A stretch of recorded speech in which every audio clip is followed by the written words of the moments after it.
is it going, everybody? My name's Avid, and today is Avid Adventures Episode 5. What'd you think of that time-lapse intro? I'm trying something out different. Let me know if you liked it down in the comments. For those of you coming from Episode 4, you might be a little confused as to where we are. Well, we are actually inside of the dungeon that we started in the last episode. In that room, I'm going to call the Rings Room, where players need to swim through rings in order to escape. Now, for those of you who haven't been watching Avid Adventures, welcome! We are building out a roguelike dungeon in Minecraft, and in today's episode, I'm going to be finishing out all of these empty rooms in a couple of beautiful time lapses. We are actually going to go up to the surface to implement an idea suggested by one of the viewers.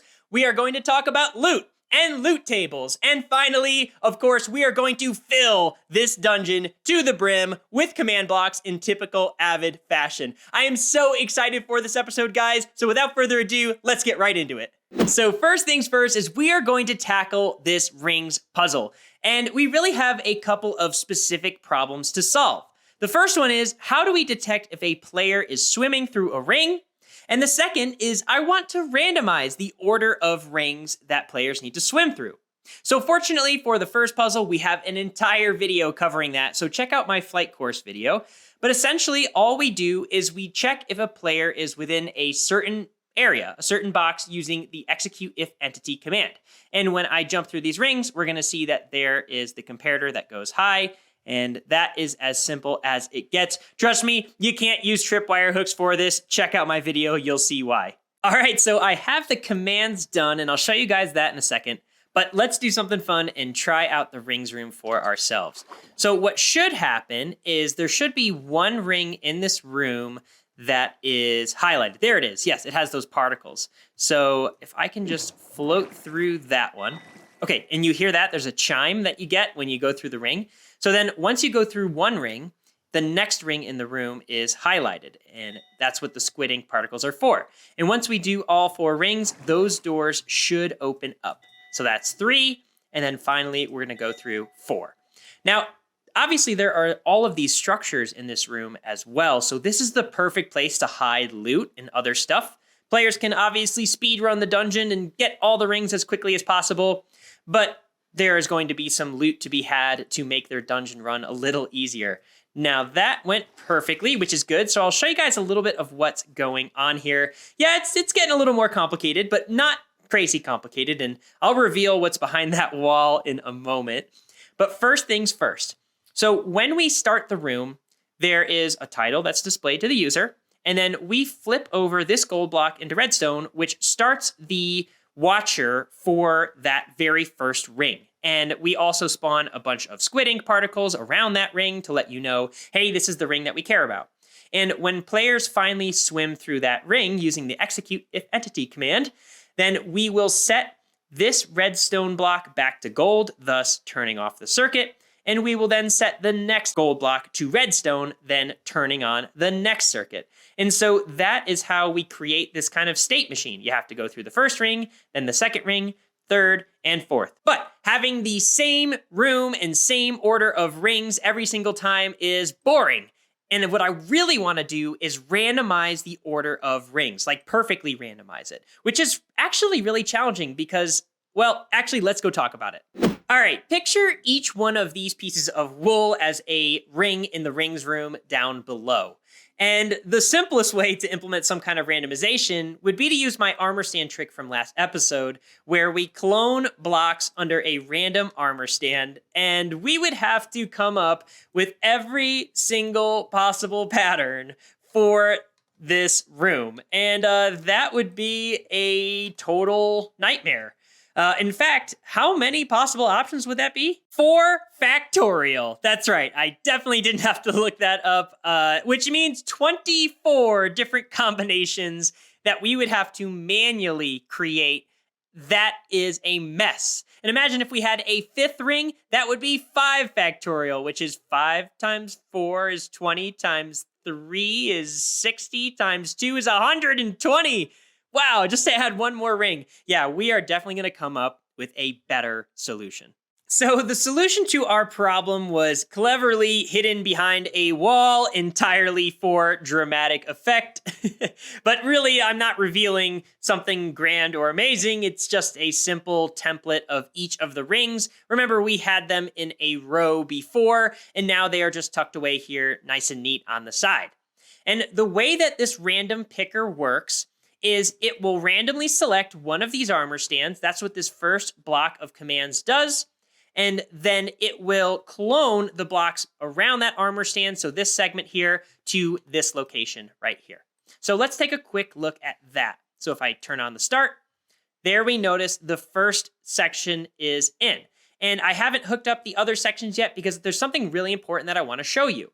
So on the next random selection, we don't want the red armor stand to be picked again because that ring was already picked. So what we do is we tag that armor stand with a particular tag. And so in the next round of selections, we make sure we don't select an armor stand with that tag. And so what that'll do is when we run the next selector, it'll clone in the next one, and now we have orange. And now those two are excluded from the list of random armor stands. And that's actually pretty cool because now we can create a pattern of 4, perfectly ensuring that only one of the colors is selected each time, and we can randomly create that pattern every time the room is started.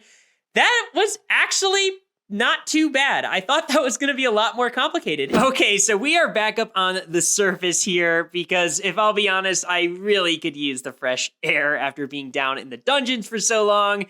But really what I wanted to do was show you guys an idea by a commenter by the name of Lucas. I hope I pronounced your name correctly. Sorry if I didn't. I put their channel down in the description of this video. But basically they came up with this idea to add a whole bunch of immersion to our cart system that we came up with in episode 2. So instead of telling you guys their idea, I'm just gonna build it right now and show you it and give you an idea of how you could do this in your worlds. But the first problem we have is we need to find a place where we can build this. Let's see. Too plainy, too cavey, very cool, but definitely too hilly, much too snowy. Perfect. This is exactly what I'm looking for. A nice, unassuming forest with decently flat terrain. Okay, we have to transform this just a little bit, and then I'll show you what we're about to do. Okay, we are almost there. All right, and the wagons are all in place, and I'm wondering, can you guys guess what I am doing? Probably not, because I haven't given any context or hints. Let's just say this is going to simulate a trip for our players between one destination and the other. All we have to do is give it a little bit of command block magic. And the magic is complete, so we are back at the cart that actually brings you to the start of the quest. And we have a tower fragment which grants us access, so let's take a look. And yes, here we go. You're the first traveler I've seen in a while. Vilethorn doesn't get many visitors these days. That is, ever since it became Vilethorn. So, what brings you to Vilethorn? I don't know. Not much of a talker, are you? Well, that's fine. But at the very least, you should know what you're getting into. You see, Vilethorn used to be called Rosewood, and Rosewood was a beautiful place. It still is during the day. But at night, the curse takes hold. You best avoid Vilethorn at night. Ah, look, we've arrived. Well, that's not terrifying at all. But how cool of an entrance! I think that is a great way to give our players an introduction to the lore of the town, and then they'll walk down this beautiful pathway and they have a better idea of something that's about to happen. Thank you. Guys, it's all about immersion. And speaking of immersion, I really need to immerse myself back in the dungeon, get out of the light of day, because by my estimations, I have at least 8 hours of building to get all of the rooms exactly how I want them. Yes, that sounds like a lot, especially, believe it or not, in creative mode, but I have a very particular idea in mind for each room, and to execute it, it's gonna take at least an hour or two per room. So, without further ado, let's get right into the time lapse.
Seven hours later, and we have finished up the design of 5 more rooms. Holy cow, these take a lot of time, but I'm very picky and I want them to look a certain way. So now let's go into each of the rooms and see how they work. So there are 2 skeleton bridge rooms in this dungeon, and the name kind of describes exactly what the room is about. There's a bridge over the void, and there are skeletons at the end of this bridge who have punch bows. And they're going to cause real problems for the player because obviously the player can get knocked off of this bridge. Now, the goal of this room is twofold. One is to, get across the bridge. And the second goal is to eliminate the skeletons. One left, ha-cha! Get out of here. We hear a chime, the doors open, and then the second that a player walks through the doors, they close, the room resets itself, and they are teleported to the next room in the dungeon.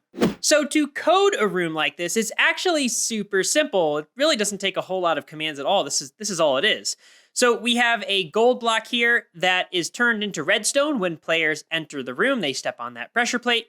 And then that is going to power this little stack here that spawns in our 4 skeletons.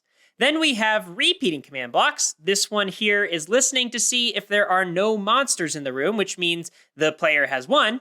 And this one listens for if there are no players in the room, which means the player likely fell into the void. Then what we do is we AND together a couple of signals here. So this guarantees that the room is actually running and there is no monster in the room. So that just extends this signal over here. And this does the same thing. It basically says the room is running and there is no player in the room. So that means we immediately reset the room. The player lost. But if that case is not true, so that's what this little torch does here, is it takes that signal, turns it, and inverts it. Then we feed that into one final AND gate, which definitively says the player won the room. So this will open the doors and play that do-ding sound. It's just on ice. That's how it makes that little chime sound. Probably my version of it is much worse than how it actually sounds. Onto the staircase room. This one is actually pretty neat. So we are firing arrows out from dispensers on a timer that is triggered by players stepping on the pressure plate to enter the room. And in this room, there are 2 exits. One is over there to get you to a secret room, which we haven't talked about yet, but there are secret rooms. And the other is, if I don't get shot, is the exit, which when you press on these, it stops our arrows. All right, this next room is a bit of a creepy one. So I was going to call it the Dwarven Horde room, and I was gonna spawn in a bunch of baby zombies. But the zombies were kind of having trouble with all of these magma blocks, and yeah, they ended up just not being a big threat to the players. So the way this room works is we spawn in guardians as the room fills up with water.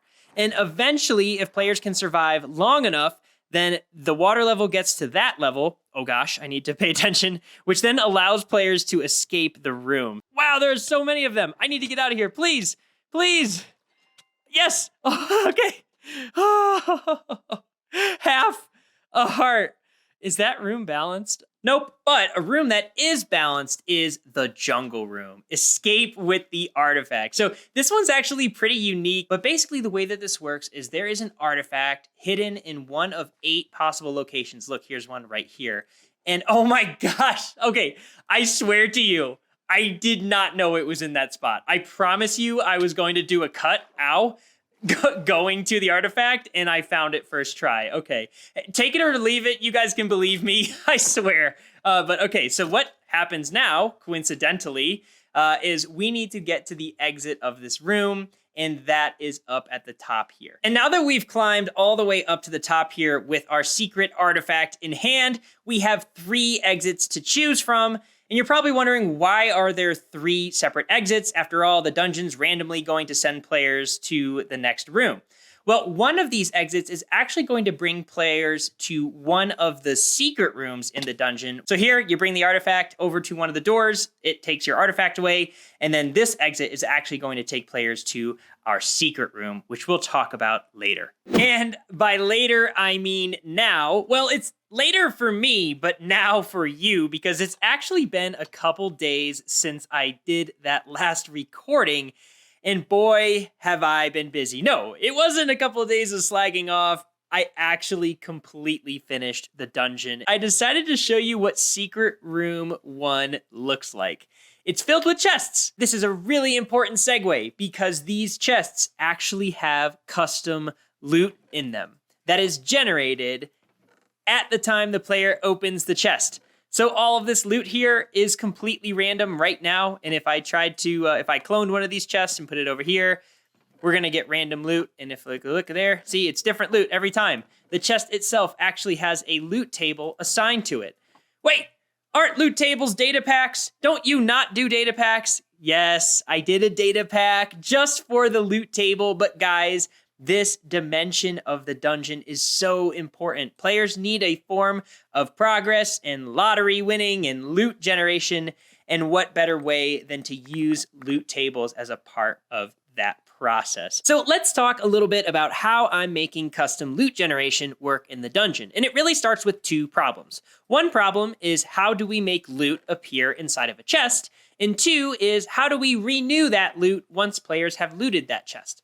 So for the first one, we need to first understand how loot tables work. And we can kind of take a quick look at how Minecraft's loot tables work by using this loot give command. And we can actually simulate the loot from any loot table in the game, including end chests. So here I can pretend that I just raided an end chest, and now I get a whole bunch of stuff in my inventory based on what would exist inside of those end chests. And what's really cool about that is we can actually hook that up to a repeat command block, and I can get loaded with a whole bunch of crazy enchanted gear. But loot tables can also be used in a custom manner. So you can have custom loot tables, and that's what my data pack does, is it introduces a bunch of these custom loot tables to the Shrouded Isles server. And here we can see those loot tables in action. Ooh, we just got a pair of diamond boots, and they are definitely a lot less generous than the End City loot tables. Now, here's where the magic comes in. So you can actually assign a loot table to an existing chest. And in this case, I'm going to do the data merge command, which basically says now this chest has a loot table, and now it's totally filled up. And the cool part about that is if you merge that data again, the loot table gets recycled. So even if there are items inside of that chest already, maybe a player forgot to loot it, you can recycle and refresh the loot that will be in that chest. So this is a perfect way to renew and have renewable loot inside of your dungeons. So with so much completed in the last few days, I might as well update you guys on all of the things that I did off camera, but I'm not gonna drag you through all of the details. Of course, if you want to know more, send me a message down in the comments and I'll tell you everything that I did. But we're gonna do a little bit of a lightning round of updates to give you guys an idea of the progress we made. Secret Room 2 is a lot like Secret Room 1 in that there's a great treasure trove at the end. But Secret Room 2 happens to be guarded by a Ravager. So once we take care of that, then we can go to the exit room and take a look at our loot. Nothing amazing, but this bow isn't half bad. The gauntlet now supports 12 random fights. Actually, no, it was 10. Now it's 12. You got to get the armor stance in there, Avid. Okay, and one of the fights is actually inspired by a community member named Waterflow. So we will see the Berserk Rune Scribe mini boss. He is one of the 12 in here. We brought the jumping puzzle from the mansion down to the catacombs here, and it's actually randomized on 5 different puzzles. So if we go down below, wart. You say a word enough and eventually it just doesn't have any meaning, but I love that word. But basically, if you take a cross section of this giant wart block, it's going to create a solution that gets displayed to our adventurers at the top of the room.